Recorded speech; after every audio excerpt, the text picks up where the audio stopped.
Hey guys, welcome back to another video and welcome back to the Deadly Zone. Before we get into today's video, remember to like, comment, subscribe, and share for more. The links to the Facebook page and the Twitter will be in the description below, along with the link to the sources that I got this from, like the information from. And let's get into today's video. This video is going to be about Oskar Dirlewanger.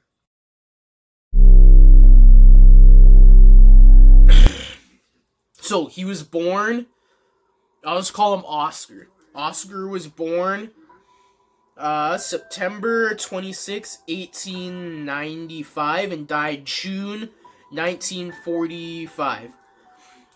This dude was a bad dude. He was a rapist. He raped a 14-year-old girl, and he went to prison for that for only 2 years along with other arms charges in 1934. And he got out of prison, joined the army once again, and he was a German military officer. He served in World War I and the Spanish Civil War, back before World War II, of course. That's when that all happened. I'm pretty sure. I'm not too sure about the Spanish Civil War, but I'm pretty sure it was before World War II. He was the founder and the commander of the SS penal unit, the Dirlewanger Brigade, and that was a unit within the Einsatzgruppen. I think I said that right. I'll put the spelling up there as well. But I'll break that down for you. Those units were specifically tasked on killing the inferior peoples in the Germans' eyes. So the army would go in, defeat the country's units or whatever, and then these guys would round up the inferiors, so like the Jews, the gays, the gypsies, the mentally challenged, all that stuff. And they would just kill them, mainly shoot them. And Himmler commanded them. So Himmler is Oskar's commanding officer. So Himmler's the top of the top. I already did a video on him. But yes, his unit was all criminals. Like, he was a criminal, he was out of prison, and then he recruited from the prison ranks or whatever. So basically you just had to have the same ideals of the Nazis and agree to basically the terms and conditions were complete shit as well, because they were basically used as kill squads, and then they were also used to go on the front lines as basically bait soldiers. He served in Poland and Belarus. So yeah, he was just killing Jews and all them other people in Poland and Belarus. His name is linked to some of the most notorious crimes of the war. Because, yeah, he was the commander of the squad who did all that shit, and he oversaw most of it. Yeah.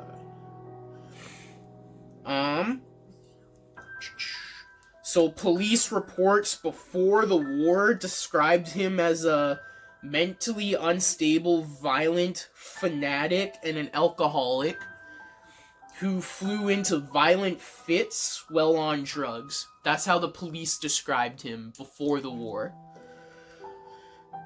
I said all that already.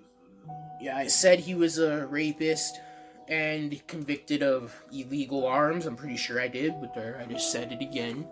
Just to drill in the fact this guy's a piece of shit and should have never been allowed into the army. But, you know, it was a fucking Nazi, so... Not gonna say the way she goes, because that doesn't deserve that, because fuck that guy. So, some of his crimes... Wait, before I get into his crimes, I'll just say, the SS was like, yo, this guy's fucked, bro. Get him out of here. Even they were like, yo, get this guy the fuck out of here, bro. Like, he has fucking problems. We don't want to see this shit. And Himmler did nothing about it. He even awarded him a bunch of medals and crosses and stuff for doing all this killing and raping and pillaging and plundering and all that shit. They just gave him a bunch of medals and stuff.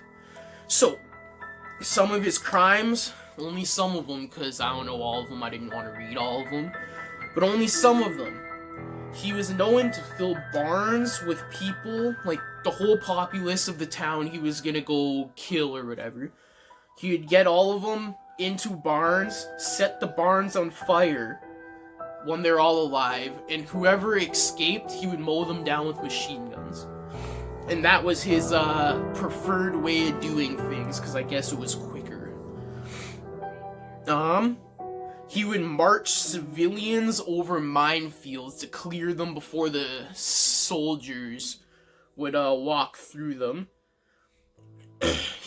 They were all known for raping and torturing women. In 1944, at the Warsaw Massacre, they shot over 40,000 people in 2 days. So that's 20,000 people a day. And that was only with only a couple hundred soldiers, I believe. That's how big their units were, I'm pretty sure.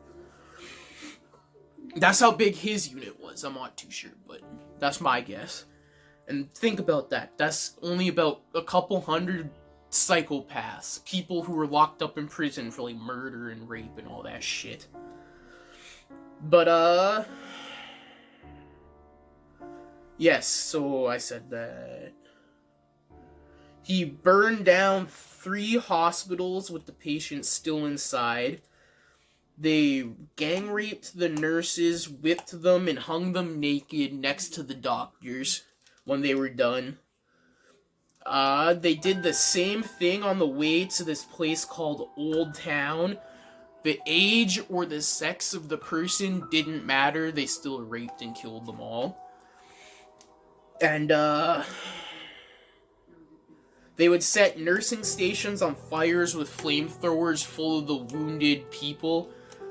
And, this one time they found a building full of, kids, and he said to save the bullets, and they bayoneted them to death. The kids already had their hands up, like, hey, don't fucking shoot us, and they're like, bayonet them to death, save the bullets for, more worthy subjects, I guess. Etc. So, that's just some of the stuff he was known for, but him and his unit were, whenever they were around, they knew some shit was going to get really fucking bad and sadistic. And, yeah, he was basically known for raping, torturing, and, killing his way through Russia. And then, yeah, that's basically all he did. He was known for that, and as I said, even the SS was like, yo, get this guy the fuck out of here, we don't want him here. And, yeah, I'll leave the links to all that in the description, you can go check it out further. And then, he died in 1945, when, the Russians were on the rebound, coming to kick some, Nazi butt. And, yeah. They caught his brigade, they killed pretty much all of them, and only, a few of them got away, but they, didn't get away much. He was beaten to death in Russian custody, which I think they should have tortured him more, probably raped him a few times too. Yeah. But yeah, I think they all got off way too easy on my part. Not on my part, in my opinion. But, yeah. Fuck, I forgot what I was gonna say. I'll have to edit this out. What was I gonna fucking say?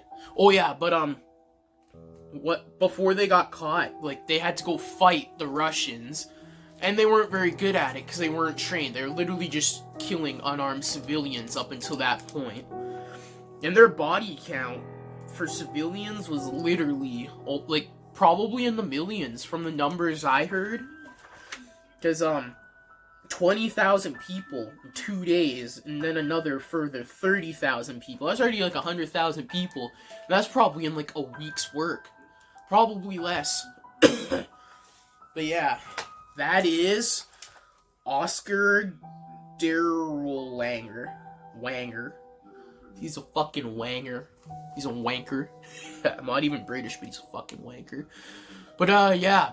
I'm not gonna say I hope you enjoyed this video. I hope you enjoyed learning about some dark, fucked up history so we can never repeat this shit again.